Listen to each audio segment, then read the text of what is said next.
Hi, my name is Robert Shelley, and I'm an attorney with Shelley Law. And my law firm assists physicians and residents with employment contract issues and issues that could arise during training. Today, I'm going to talk about what a resident physician should know about tail insurance coverage. So, this is generally something that most residents or fellows don't have to worry about.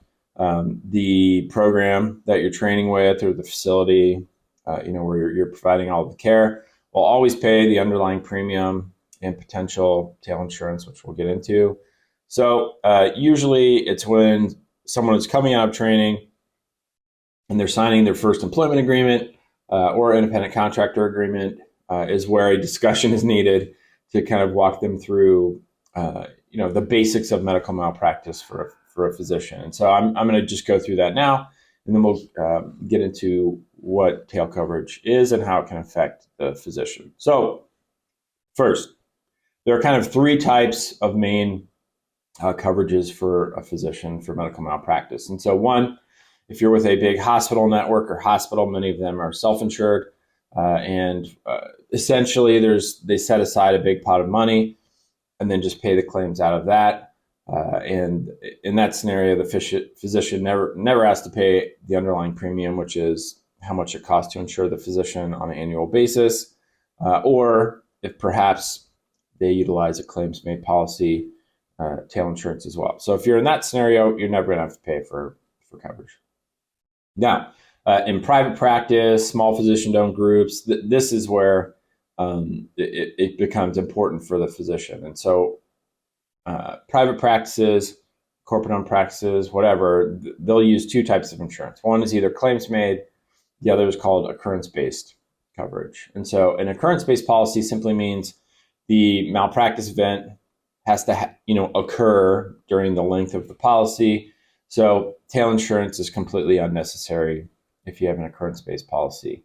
The other one is claims-made insurance, and with a claims-made policy, it means that the claim has to be made while a policy is in effect. So tail insurance is necessary for this reason. So let's say you're with an employer for 3 years, and then you decide to leave for whatever reason. The contract terminates, and the policy terminates as well. Well, there's going to be a gap between the last day that you work for the employer and then the last day someone can sue you. That's called the statute of limitations. Usually 2 years. There's some exceptions for minors, being able to sue all the way up until they're an adult, but I'm not going to get into that right now. So usually it's that kind of 2-year window where tail coverage is necessary. And so who pays for tail coverage is going to be dictated by the language in your employment contract that you sign.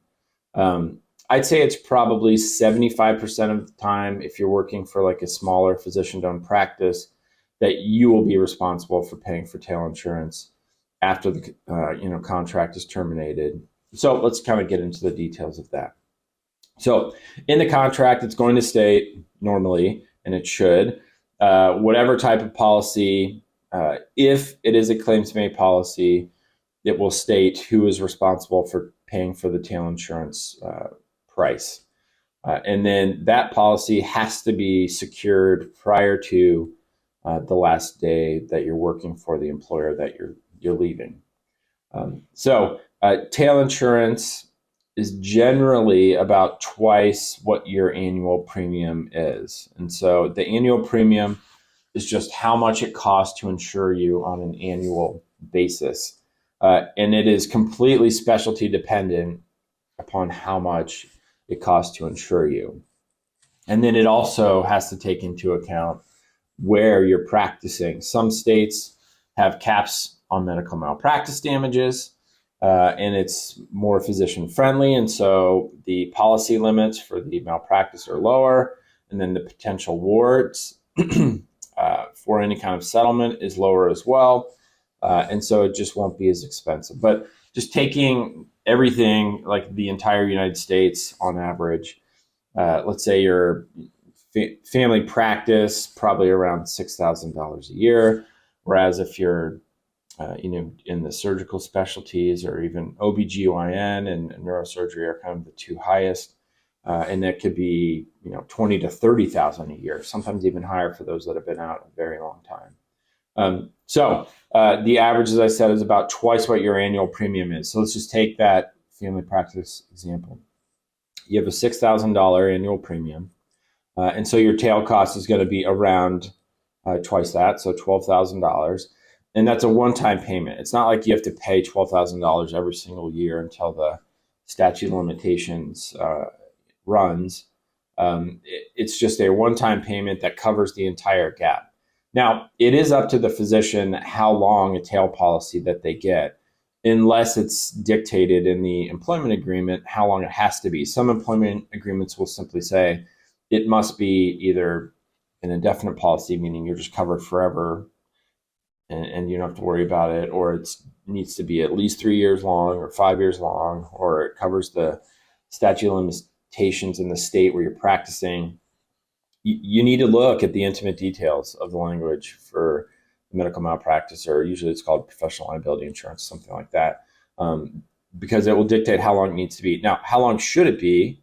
Well, even though it costs more, it just makes sense to get a policy that you're covered for the care you provided for as long as, for all of time. To get a policy that's only 2 years in length, if there's a 2-year statute of limitations, any kind of medical malpractice claim is when the patient either knows or should have known of the malpractice claim. And there are some situations where there's no way anyone could have known about the claim well past the statute of limitations. I'll just give kind of like maybe an extreme example, but let's say a surgeon leaves an instrument or something in the body of a patient.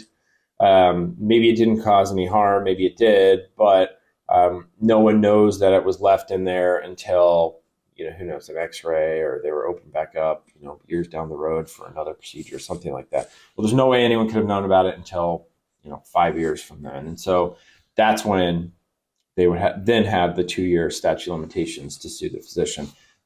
In short, it's just better to get the indefinite policy and not have to worry about it. It's cheaper if it's less. It's just not worth it. Now, as I said before, the language in the policy is going to dictate who has to pay for it. So that's something that can be negotiated. The physician, can say, all right, well, I want you to pay for tail. And then the employer could say, no, we don't want to. A couple successful strategies that we've used in the past is saying, all right, well, what if you forgave a percentage of the tail cost over time? So for instance, let's say, all right, I'll agree that for every year that I complete with you, you'll forgive 25% of the tail cost, and then each year another 25%. So if I stay for 4 years, then the employer will pay the entire amount of tail insurance. That's one way where some employers are going to be much more likely to agree to than just saying it's an all or nothing thing. Another way of getting out of paying for tail insurance is having your new employer pay your old tail. That's called nose coverage. And then kind of the last scenario is if you're with, and this really only applies if you're in private practice or a smaller group. If you move and your new job uses the exact same insurance company as your old job, most of the time they'll just roll over your policy into a new one. In states where there's just dozens of different insurance, agencies, probably not going to happen. Whereas there are some states where like one insurance company just like absolutely dominates the subspecialties, and almost everyone uses the same place. And so in that scenario, it might be more likely that if you left your employer, you may be able to just roll over the policy into a new one. So that's a little primer on tail insurance for physicians. As a resident, once again, maybe not that important to know during training, but certainly extremely important to know after training ends and then you sign your first contract. If you have any questions about tail insurance, feel free to contact my law firm.